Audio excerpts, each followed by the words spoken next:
all of you guys, I've worked with y'all for the most part, everybody here in some form or fashion. And we've had a lot of accomplishments this year. So those of you who've been working with me for a long time, y'all know, like, I started out in the garage. You know, I worked at a box gym for about a year or so, and I said, actually somebody who isn't here tonight, Susan Wormack, she said, you know, Chase, you should go into business for yourself. And when she said that, it was like always a dream that I kind of had, but like I was afraid to take that leap. And her saying that kind of just built that confidence in me to like take that leap, to take that step. And so, anyways, I started out in the garage, and you guys know who were working out with me. You know, Nikki, Michaela Simone, Trevor, all of us, Anthony. There were some times Jeff Brown, God bless Jeff Brown, because he would come right after work. It would be freezing cold, and these people were showing up for their workouts. I mean, it would be blistering hot outside, and these guys are coming, and they're sweating, and they're freezing. And for them to do that, to come to my garage and allow me to train them and help them, it was such a humbling experience, because they would leave, and I would think, why are they doing this?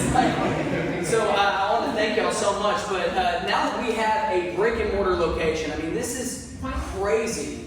And y'all who've been working with me, I mean, we put some sweat on this floor this year. We've really, in there, we've been pumping some iron, and here we've been really sweating it up. And it's just really cool to look around and just be like, wow, this is awesome. You know, so also another big accomplishment this year, like I told you guys, was the fitness festival. Through our nonprofit was putting on this big event. The whole idea was to bring health and fitness to the community, to help them live empowered lives, to do what they want to do in life, you know. And we've got this growing issue in America of this health issue, you know, this health epidemic.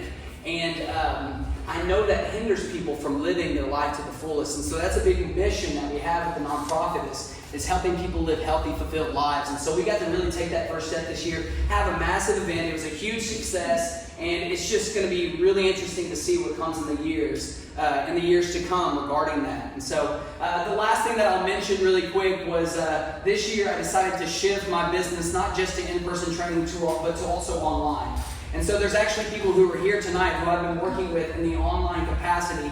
And it's really cool because there's people who I can work with, you know, in different states across the nation, but also like people here who, you know, maybe they don't have the time to come into a gym facility, or maybe they just like need that little extra push or guidance. It allows me to be able to work with more people, which is super cool. So really quick, I want to take a second to honor everybody kind of revolving around all of those things. So if you got to work with me this year in the online capacity at any time of the year, do you mind standing up for just a second?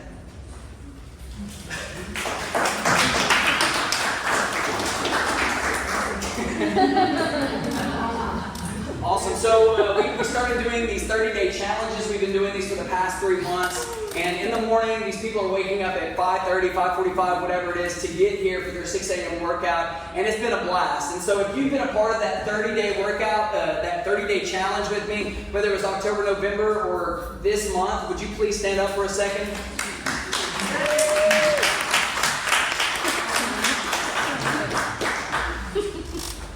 Awesome, yes. So if you ever attended a class of mine this year, whether it was the Hot Hit class, boot camp, the Saturday PE games, do you mind standing up for a second? Yeah, let's all over this field. Thank you guys so much.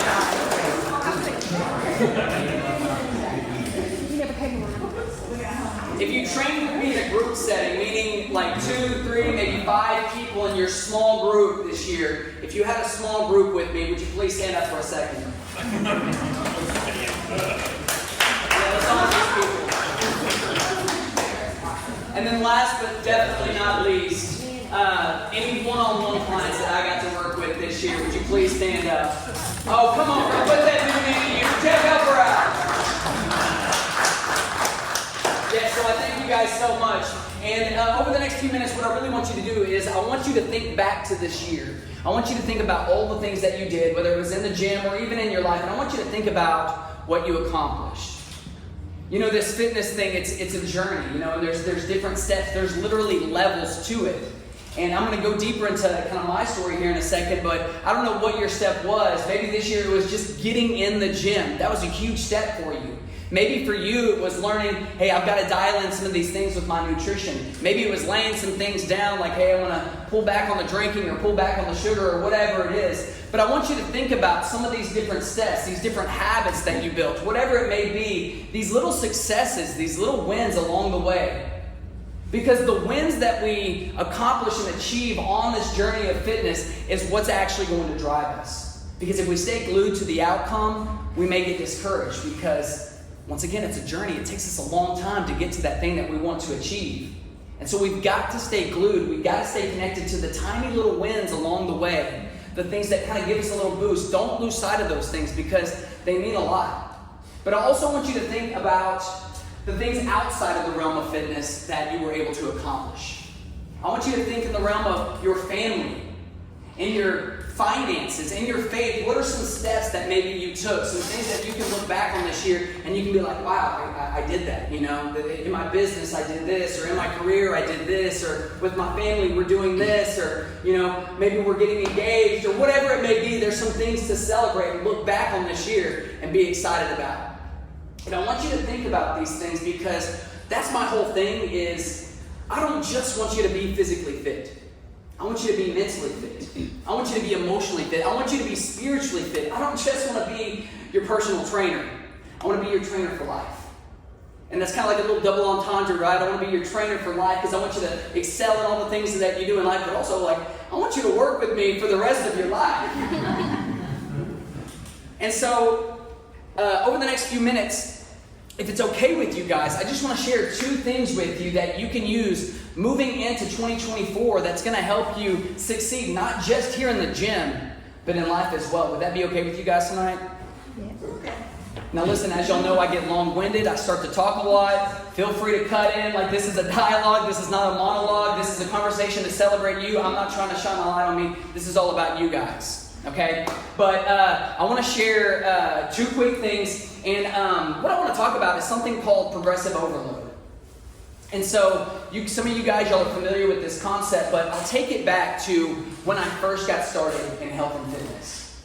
And I can remember exactly where I was, this specific moment where, you know, I literally was living like couch surfing on my friends' couches, and I kind of had this rock bottom moment, and I moved back in with my mom, and I was like, I've got to do something to better my life. I mean, I'm in crazy debt. I have no job. I've got no drive. I don't know what to do with my life, but I knew I had to do something.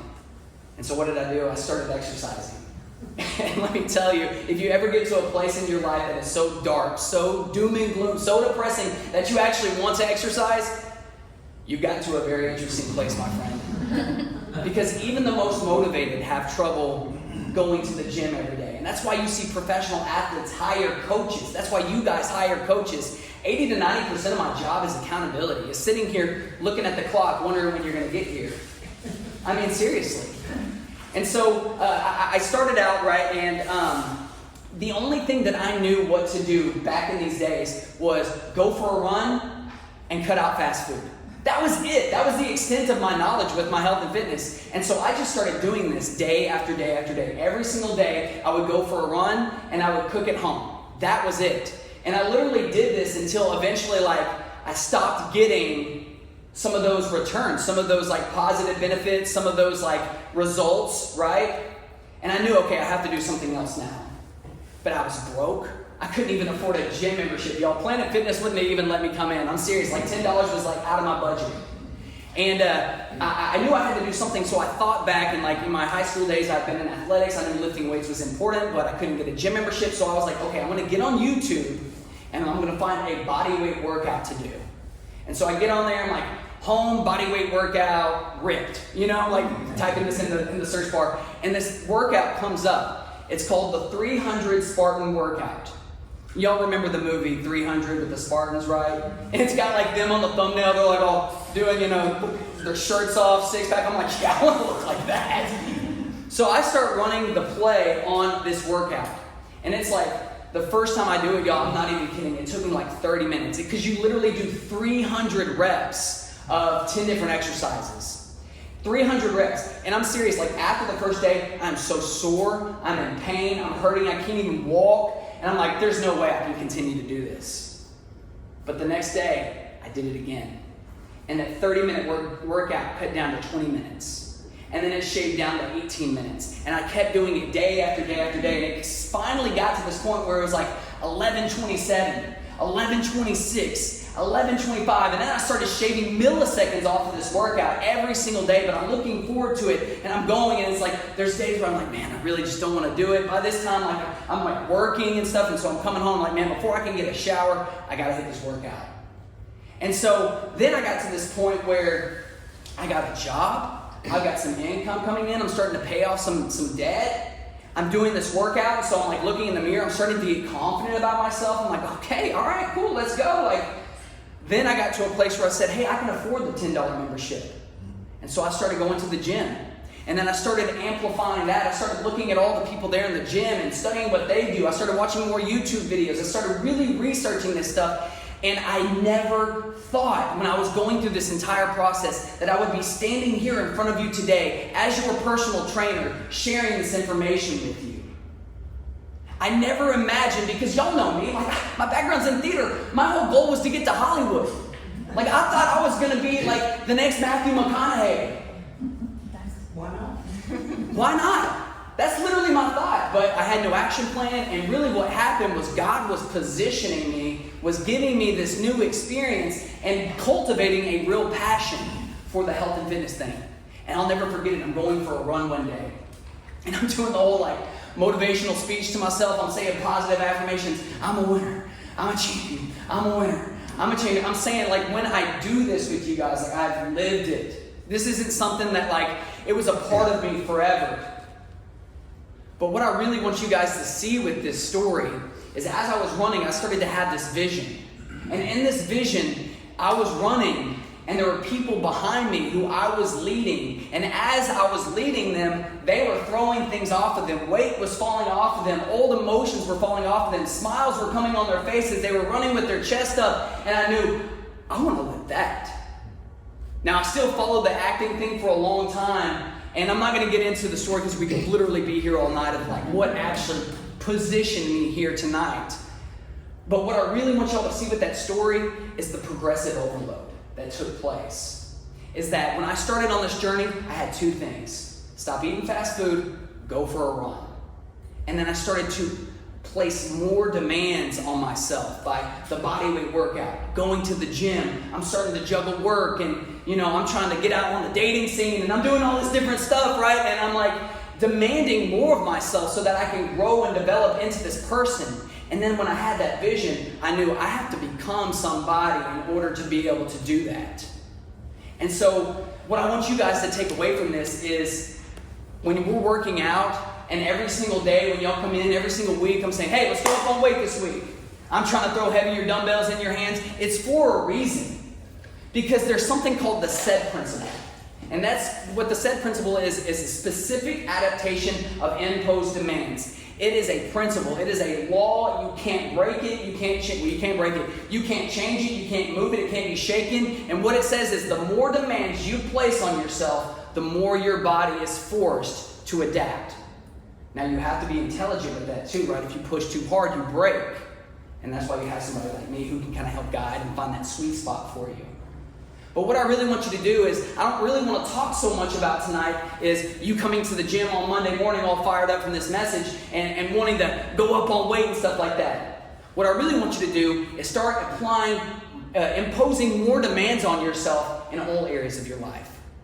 In your career, with your family, in your faith. What happens if you just started asking yourself to throw a little bit more weight on? What if you stayed just a few minutes late at work just to clean up and get organized so that you're set for the next day? What if whenever it's late at night, you've got a 3-year-old pulling your hair and you're exhausted from a long day and you need a second to just say, you know what? I'm going to play with them. I'm going to wrestle with them. What if you take that first step of getting back in church or opening up the Bible and actually reading, and it feels like such a chore, but you say, you know what, I might not get a single thing from this, but I'm going to open it up and I'm going to read it. Because the more demands we place on ourselves, no different than lifting weights, we're going to start to build something inside of us. Now, guys, you know that in 2022, man, I was all about obstacle course racing, right? We did the Tough Mudder. I think I did like 7 or 8 of these obstacle course races throughout the year. Me and Haley, we ran a Spartan race together. I love obstacle course racing. Now, y'all know what I'm talking about when I say that, right? It's kind of like the Ninja Warrior thing, but it's like you're running for like a way longer time, right? And in any given obstacle course race, you're going to run. You're going to have to jump over some things. You're going to have to crawl through some dirty mud. You're going to have to carry some heavy objects. You're going to have to climb some stuff. I mean, this is a tough, demanding, and grueling sport.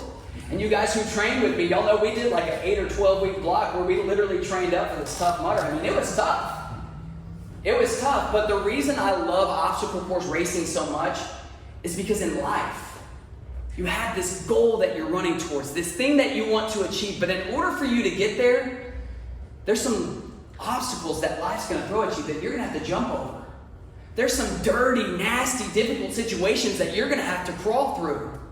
You're going to have to literally drag yourself, which feels like a heavy object at times, to do some things that are difficult or uncomfortable for you.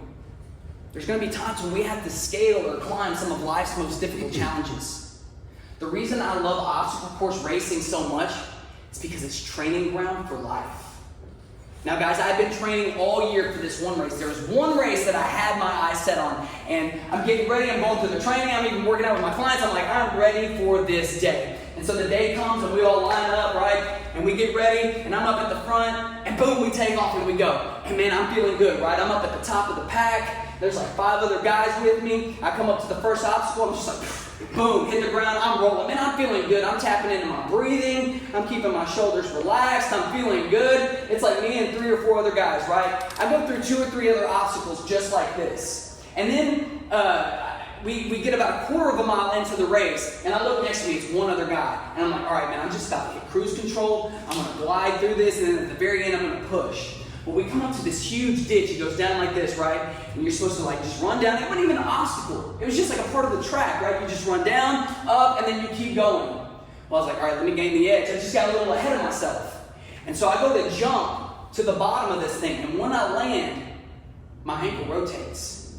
And I hear, and I hit the ground. I hit the ground for an instance before I popped back up and forced myself to keep going.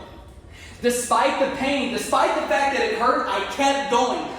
Trust me, I wanted to stop. I wanted to quit. Every time we passed medical professionals who were sitting on their golf carts, I wanted to wave them over and get them to give me a ride back. But I said, you know what? I might not get first place. I might not get on the podium, but I am going to finish. You know, there's going to come times in your life where you've done all the training, you've got the right game plan, you've got the right team, you've got the right weather, the right circumstances. Everything is set up for you to win, and something will still go wrong. Something that would cause you to fall. Something that would be painful. Something that would make you want to quit. But the question is, will you be committed enough to finish what you started?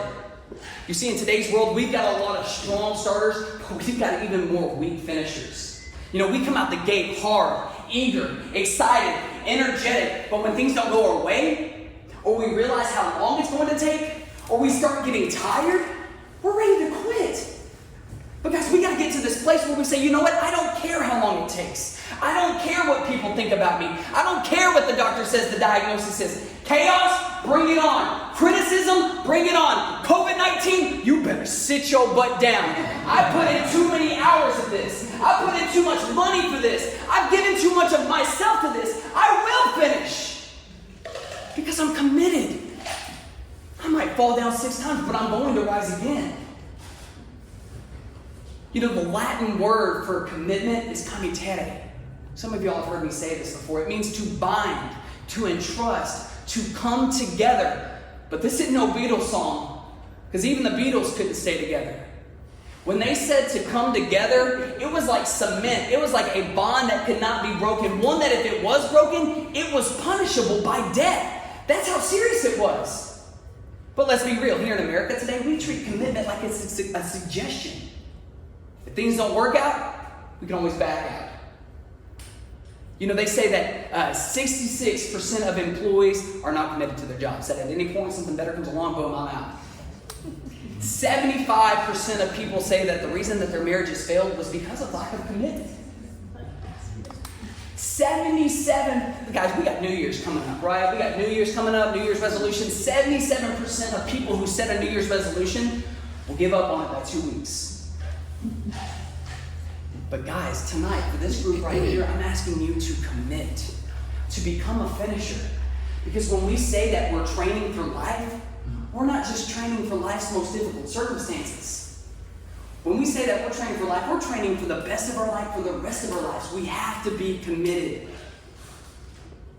And so as I kind of start to wrap this up, I just want to end with one last thing to kind of tie all this together, right? If we want to start applying progressive overload to our lives, if we want to start becoming finishers and commit to the finish, then we might need to listen to our trainer sometimes. And if y'all have worked with me for any amount of time, then you've no doubtly heard me say the phrase, one more rep. Give me one more rep. Right? You'll be coming up to the end of that workout. You'll be finishing up, ready to rack that weight and go home. And then you'll hear me say, give me one more rep. And you'll push out that rep. And then you'll hear me say it again. Give me one more rep. And then you'll push out that rep. And then I'll say it again and again and again. And then you'll finally get to a point where you feel like you can't possibly push out another rep. And I will look at you dead in the face, sweat pouring down, a big smile on mine, and say, give me one more rep, because a trainer understands what will happen. He knows that all of those little extra reps that go beyond what's required, they're going to start to build something. They're going to start to compound. They're going to start to grow something more than just muscle. They're going to start building grit. They're going to start building resilience. They're going to start building mental fortitude. And so today, when you leave here, when you leave the High Powered Fitness Awards, as you go into the rest of this year, when you go back into your job, or you go back with your family, or you go back to your faith with your church, whatever it is, I want you to give me one more rep.